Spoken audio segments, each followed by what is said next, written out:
The book of Nahum, chapter 1.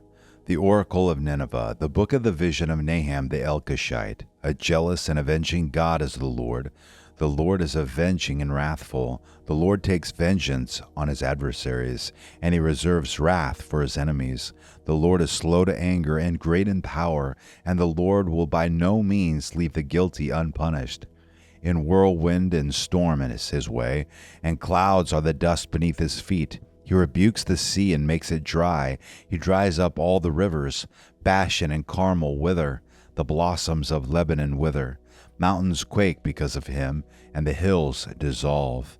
Indeed, the earth is upheaved by his presence, the world and all the inhabitants in it.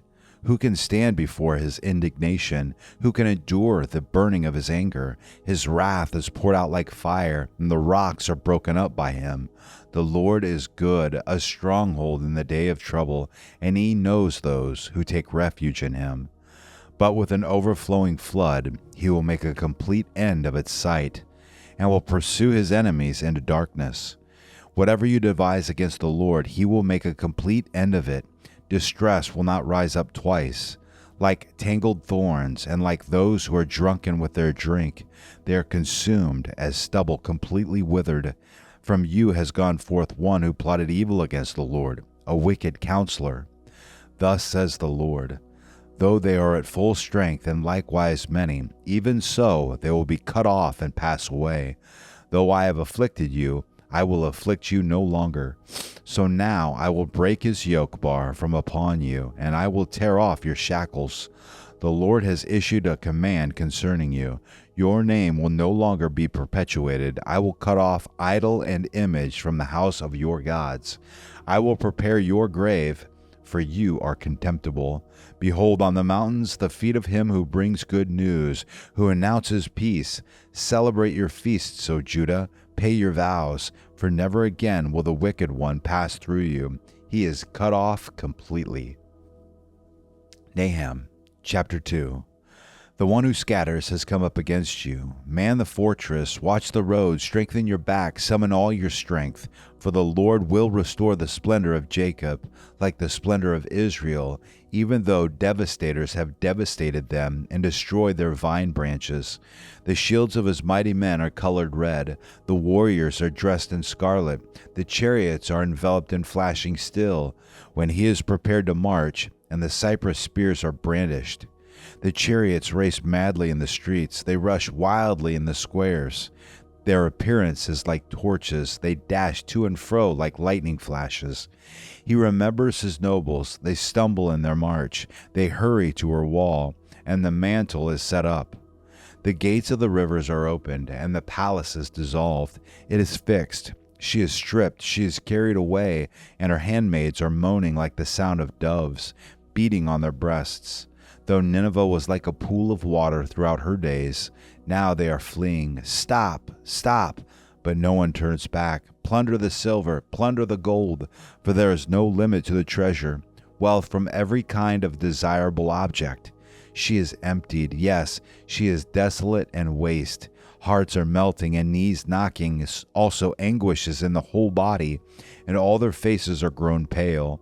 Where is the den of the lions, and the feeding place of the young lions, where the lion, lioness, and lion's club prowled, with nothing to disturb them?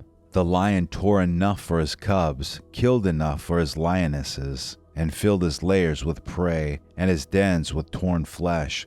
Behold, I am against you, declares the Lord of hosts. I will burn up her chariots in smoke. A sword will devour your young lions. I will cut off your prey from the land, and no longer will the voice of your messengers be heard. The book of Nahum, chapter 3. Woe to the bloody city, completely full of lies and pillage. Her prey never departs.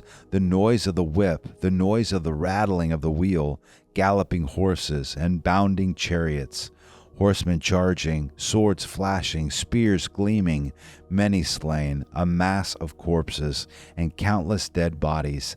They stumble over the dead bodies. all because of the many harlotries of the harlot, the charming one, the mistress of sorceries, who sells nations by her harlotries and families by her sorceries. Behold, I am against you, declares the Lord of hosts, and I will lift up your skirts over your face, and show to the nations your nakedness, and to the kingdoms your disgrace. I will throw filth on you and make you vile, and set you up as a spectacle. And it will come about that all who see you will shrink from you and say, Nineveh is devastated. Who will grieve for her? Where will I seek comforters for you? Are you better than Nahum, which was situated by the waters of the Nile, with water surrounding her, whose rampart was the sea, whose wall consisted of the sea? Ethiopia was her might, and Egypt too without limits.